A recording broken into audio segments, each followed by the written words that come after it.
অনেক শিক্ষার্থী আমাদের কাছে জানতে চাও পরীক্ষায় হাতের লেখা আমরা কিভাবে বাড়াইতে পারি, কারণ আমাদের একটা লিমিটেশন থাকে টাইমের। এই টাইমের মধ্যে আমাদেরকে এই মার্কে অ্যান্সার করতে হবে। আমরা ম্যাক্সিমাম স্টুডেন্ট সময়ের কারণে আমরা কিন্তু লিখতে পারি না। আমরা দেখা যায় 4টা 5টা লিখে চলে আসি, 2টা 3টা আমাদের অ্যান্সার বাকি থাকে, প্রায় 20-30 মার্ক অনেক সময় বাকি থেকে যায়। লেখার স্পিড যদি তুমি কলমটা বুঝতে পারো, লেখার স্পিড যদি তুমি বাড়াতে পারো, তাহলে তুমি সেই মার্কটা কভার করতে পারো, তোমার একটা ভালো রেজাল্ট হয়। ভালো প্রস্তুতি থাকার পরেও শুধুমাত্র এই একটা সমস্যার কারণে আমরা প্রপারলি মার্ক পাই না, কারণ আমরা আমাদের হাতের লেখার স্পিডটা ভালো না। এখন দেখো, হাতের লেখার স্পিডের সাথে কয়েকটা বিষয় সম্পর্কিত। এক হচ্ছে পরীক্ষার খাতা, 2 হচ্ছে তোমার কলম, 3 হচ্ছে তোমার নিজের একটা হাত, আর 4 নম্বর যদি বলি সব কিছু মাইন্ডসেট।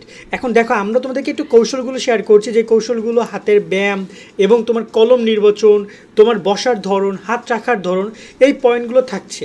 তাই সম্পূর্ণ ভিডিও শেষ পর্যন্ত দেখো। বন্ধুবান্ধব যাদের হাতের লেখা স্লো, তোমাদের সাথে বারবার অভিযোগ করে যে আমার স্লো কারণে আমি করতে পারি না, আমার গতি নাই তেমন, তাদের এই ভিডিওটি শেয়ার করে দিও। ফেসবুকে লাগলে ভিডিওটি সেভ করে রাখো, পরীক্ষার আগে আরেকবার দেখে নিবা।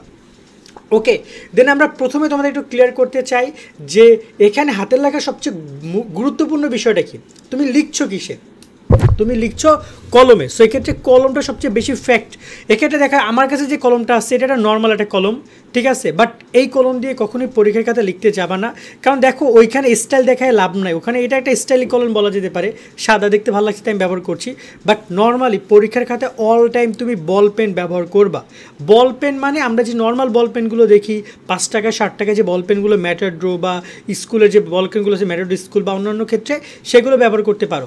তবে এখানে একটা গুরুত্বপূর্ণ পয়েন্ট হচ্ছে, কিছু কলমের একটা শেপ থাকে, মানে একটু ভাঁজ থাকে, ওই কলমগুলো ধরতে কিন্তু অনেক সুবিধা হয়।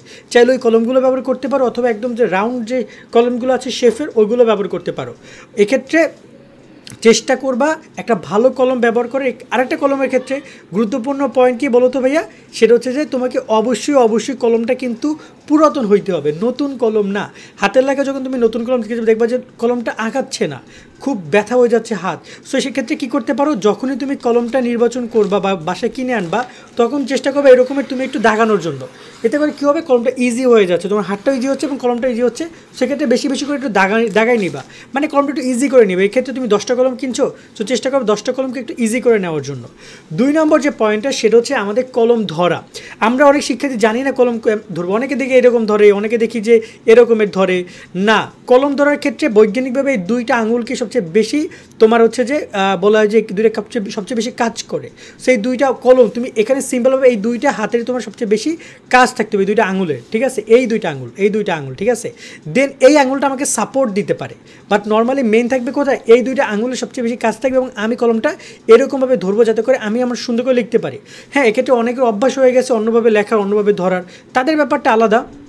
বাট দ্রুত লেখার ক্ষেত্রে, হাতের লেখা সঠিক রাখার ক্ষেত্রে, ভালো রাখার ক্ষেত্রে তুমি ট্রাই করবা এভাবে কলমটা এই 2টা আঙুলকে এখানে ইনক্লুড করার। বাকি তুমি যদি আরেকটা আরেকটা আঙুল ইনক্লুড করো, এটা বা এটা, সেটা তোমার ব্যাপার, বাট এই 2টা আঙুল থাকতে হবে, কারণ এই 2টা আঙুল আমাদের সবচেয়ে বেশি জোর। তুমি এই আঙুলগুলোতে তেমন জোর পাবা না, এই 2টা আঙুল যতটা জোর পাবা, ঠিক আছে। যে কোনো কিছু উঠাতে গেলে আমরা যদি বাজার থেকে ব্যাগ আনি, আমরা কিন্তু সবসময় এই আঙুলটাই উঠাই দিই। আমরা যদি এই আঙুলটাই উঠাই দিই, এই 2টা আঙুল আমরা সবচেয়ে বেশি ব্যবহার করি। সো এটা ট্রাই করবা এই আঙুল 2টা কলম ধরার ক্ষেত্রে, ব্যবহার করার ক্ষেত্রে।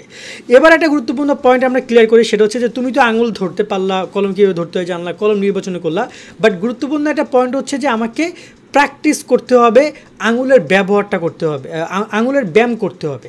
দেখো, এই 2টা আঙুল জাস্ট পরীক্ষার দিন গিয়ে 3 ঘন্টা টানা লিখতেছো, ও হঠাৎ করে 3 ঘন্টা মেনটেন করতে নাও পারে, ও ছেড়ে দিতে পারে, একসময় ব্যথা হইতে পারে। সো তোমাকে কী করতে হবে, ব্যায়াম করতে হবে কিছু।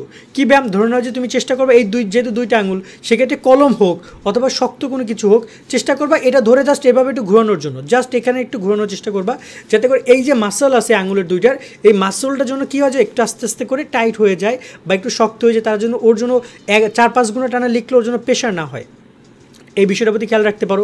তাছাড়া চাইলে কোনো কাগজ, কোনো কাদামাটি বা যেটা তোমার হচ্ছে যে চাইলে তুমি যে কোনো আকৃতি দিতে পারো, সেই আকৃতি দেওয়ার ক্ষেত্রে 2টা আঙুল ব্যবহার করতে পারো।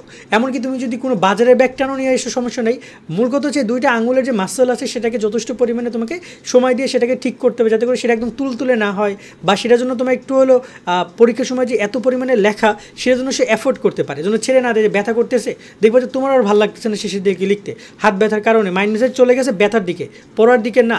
এই বিষয়টার প্রতি তোমাকে খেয়াল রাখতে হবে। 4 নম্বরে আমরা যে পয়েন্টটা নিয়ে কথা বলবো, সেটা হচ্ছে যে প্র্যাকটিস নিয়ে একটু কথা বলি। অনেকেই দেখা যায় যে প্রচুর পরিমাণে লেখালেখি করো, এটাই মনে করো যে প্রচুর লিখলে মনে হয় আমি প্রচুর পরিমাণে পরীক্ষার সময় লিখতে পারবো না। তোমাকে প্র্যাকটিসের ক্ষেত্রে তোমাদের ট্রাই করতে হবে, যদি তুমি হাতের লেখা সঠিক রেখে তারপর হাতের লেখার গতি বাড়াইতে চাও, তাহলে টাইম লিমিটটা রাখার জন্য তুমি 20 মিনিটের মধ্যে কতটুকু লিখছো, তুমি একটা প্রশ্ন 20 মিনিটে লিখতে পারছো কিনা সেটা বাসায় বসে বসে প্র্যাকটিস তোমাকে করতে হবে। এবং ট্রাই করবা যে এটা মোটামুটি কাজে পরীক্ষার 1 থেকে 1.5 মাস আগ থেকে প্র্যাকটিসটা রাখার। কারণ তুমি যদি রেগুলার প্র্যাকটিস করো দেখবে পরীক্ষার সময় এটা তোমার কাছে একটা নর্মাল ব্যাপার বলে মনে হবে। সেক্ষেত্রে দেখবা যে এটা প্র্যাকটিসের অংশ হিসেবে তোমার কাছে মনে হবে। সেক্ষেত্রে তুমি চেষ্টা করবা বেশি বেশি করে লেখার। আমরা সব কিছু পড়ে চলে যাই। এখন দেখো পড়ে যদি তুমি চলে যাচ্ছ, এই পড়া তো আর পরীক্ষার সময় পড়বা না, পরীক্ষার সময় তোমাকে লিখতে হবে। সো তুমি পড়ে না গিয়ে সব কিছু লেখার ট্রাই করো, সব কিছু লেখা। এখন এখানে একটা প্রশ্ন আসছে যে বাসায় বসে তো হাতের লেখা একদম খুব বেশি অ্যাকুরেট হয় না। সেক্ষেত্রে দরকার নেই অ্যাকুরেট হওয়ার জন্য, কিন্তু লেখার জন্য শিক্ষক স্পষ্ট হয়, তুমি যে শিক্ষক জন্য বুঝতে পারে। প্র্যাকটিস করার ক্ষেত্রে এই বিষয়টা মাথায় রাখবে যে আমি ক লিখছি, আমি যে একটা অক্ষর লিখছি সেটা শিক্ষক বুঝবে কি না। মানে সেটা এমন একটা আমি জিনিস লিখলাম যেটা ক না ব না খ, মানে কয়ের কিন্তু অনেকগুলো আকৃতি হয়, যেমন করে ব হয়, র হয়, খ হয়, অনেক কিছু বানানো যায়। বাট সেটা আসলে যদি শিক্ষক নাই বুঝতে পারে সে কিন্তু আমাকে মার্ক দিবে না। তো এই বিষয়টার প্রতিও তোমাদেরকে খেয়াল রাখতে হবে। আরও একটা ব্যাপার হচ্ছে যে পরীক্ষার খাতায় যখন তোমরা লিখতে যাবা তখন অনেকেই দেখা যায় যে একটানা লিখতে পারো না। এই হাতের প্র্যাকটিসের এই বিষয়টা মাথায় রাখবা, এটা পুরো হাত।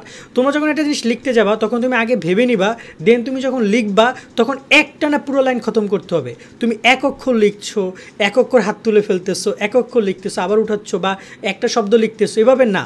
তুমি একটানা লেখার ক্ষমতা থাকতে হবে এবং তুমি চেষ্টা করবা যে এখান থেকে শুরু করে এই পর্যন্ত আমি একবারে যাবো, আমি হাত উঠাবো না। হাত উঠানোর দরকারই নেই। হাত এই ডান হাত যদি তুমি লেখো ডান হাত দিয়ে, ডান হাত তেমন তুলবা না, ওটা টেবিলেই রাখবা। তুমি যদি কোনো কাজও করো সেটা তুমি বাম হাত দিয়ে করো, ঠিক আছে? চেষ্টা করবে সেটা প্রথম থেকে বাসা থেকে প্র্যাকটিস করার জন্য, যাতে করে এতে করে তোমার হাতের লেখার গতিটা বাড়বে। এবং এছাড়াও টেবিলের যে অবস্থান সেটা অনেক ইম্পর্টেন্ট একটা ফ্যাক্ট। সবসময়ের জন্য বাম হাতে, বাম পাশে, ডান হাতের দিকে যদি তুমি ডান হাত দিয়ে লিখবা, বা তুমি যদি বাউয়া হও, আমরা যদি বলি বরিশাল্লা ভাষায়, তুমি যদি বামহাতি হও তাহলে বাম পাশে যদি লিখছো, যে পাশ থেকে তুমি লেখো না কেন সেই পাশে কোনো কিছু তুমি রাখবা না, এডমিট কার্ড হোক কোনো কিছু হোক সব এই পাশে রাখবা, যেন এই হাতটা রিলিজ হয়, হাতটা তুমি যেন একটু নিতে পারো বেশি দূরে, যতদিন পর্যন্ত মানে তোমার খাতা যাচ্ছে। এই বিষয়গুলোর প্রতি খেয়াল রাখবা। আর লাস্ট আরেকটা তোমাদেরকে অবশ্যই বলতে চাই, তুমি যদি বেশি বেশি করে হাতের লেখাটা ভালো করতে চাও তোমাকে কি করতে হবে, লেখালেখির পরিমাণটা বাড়াইতে হবে। দেখা যায় যে তোমাকে একদম এমন না যে একদম বইয়ের খাতায় লিখতে হবে, ট্রাই করবা এরকমভাবে একটু গোল গোল গোল গোল গোল গোল দেওয়ার, মানে গোল গোল বুঝে, এতে করে তোমার কী করতেছে হাতের স্পিডটা বাড়তেছে, তোমার এই হাতগুলো তোমার হচ্ছে যে প্রিপারেশন নিচ্ছে যে সে লিখতে পারবে। সেক্ষেত্রে কী করবে, এরকমের গোল গোল গোল গোল করবা, এই নিচের দিকে গোল গোল গোল গোল করবা। এটা 10 থেকে 15 মিনিট করে করতে পারো যদি তুমি পরীক্ষার আগে হোক, অথবা দেখা যায় যে বাসায় বসে দৈনিক রাত্রেবেলা যখন লিখতে বসছো তখন 10 মিনিট জাস্ট একটা খারাপ একটা পেজ নিয়ে সেটা তুমি জাস্ট রাইটিং করে যাও। অনেকে মনে করতে পারবে এটা তো একটা মজা, হ্যাঁ মজা করে করেই পড়ালেখা হয়, একদম না যে সব কিছু সিরিয়াস। তবে এতে তোমার হাতের লেখাটা স্পিডটা বাড়ছে। আর সবচেয়ে গুরুত্বপূর্ণ একটা পয়েন্ট সেটা হচ্ছে তোমার মাইন্ডসেটে তোমাকে ক্লিয়ার করতে হবে যে আমার পরীক্ষায় যেহেতু 20 মার্কের জন্য একটা সৃজনশীল লিখতে হবে, বা আমার 10 মার্কের মধ্যে 10 মিনিটের মধ্যে বা 20 মিনিটের মধ্যে একটা প্যারাগ্রাফ লিখতে হবে, সো আমি সেই বিষয়টার প্রতি খেয়াল রাখছি কি না, আমি টাইমটা আমার সবসময় জন্য চোখের সামনে থাকবে, ঘড়িটা বা আমার হাতে থাকবে বা আমাতে, আমি দেখবো কয়টা বাজছে, ঠিক আছে 10 মিনিট আছে, 10 মিনিটের মধ্যে বাকিটুকু লিখে ফেলতে হবে।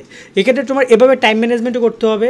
কারণ দেখা যায় যে তোমার হাতে একটা জিনিস লেখার জন্য টাইম দিয়েছে 15 মিনিট বা 20 মিনিট, তুমি 20 মিনিটে শেষ করো, যতটুকু পারো 20 মিনিটে লেখো। এক্ষেত্রে তুমি এমন না যে তুমি ওইটা 5-7 মিনিটে শেষ করে চলে যাচ্ছ, এমন দরকার নাই, এত স্পিডও দরকার নাই। এটা ক্যাজুয়ালি মেনটেন করার চেষ্টা করবে টাইম শিডিউলটা। আর সবার সাথে আরেকটা গুরুত্বপূর্ণ পয়েন্ট হচ্ছে যে আমরা অনেক সময় দেখা যায় যে টিচারকে ফাঁকি দেওয়ার জন্য আমরা বড় বড় হাতের লেখা লিখি, অনেক ফাঁকা দিয়ে আমরা দ্রুত লেখার চেষ্টা করি, বা আমরা মনে করি যে অনেকখানি লিখে ফেলছি। দেখো এই পয়েন্ট টিচারও বুঝে ভালো করে যে তুমি আলটিমেটলি ফাঁকিবাজি করতেছো, সো এটা কোনো সমাধান না। হাতের লেখার স্পিডটা বাড়ানোর ক্ষেত্রে চেষ্টা করবা যে বাসায় বসে একটু বেশি করে প্র্যাকটিস করার জন্য দৈনিক অন্তপক্ষে আধা ঘন্টা বা 1 ঘন্টা লেখার ট্রাই করো, এবং পরীক্ষার আগে এই পরিমাণটা আরও বাড়াই দিতে পারো। কারণ পরীক্ষার আগে এই সময়টা সবচেয়ে বেশি ইম্পর্টেন্ট, কথা বুঝতে পারছো? কারণ তুমি যত পরীক্ষার আগে লিখবা পরীক্ষার সময় সেই জিনিসটা তোমার মাথার মধ্যে আরও বেশি ঢুকে যাবে। আর 6 মাস আগে থেকে লেখা শুরু করলে ওটা পরীক্ষার সময় নাও কাজ করতে পারে।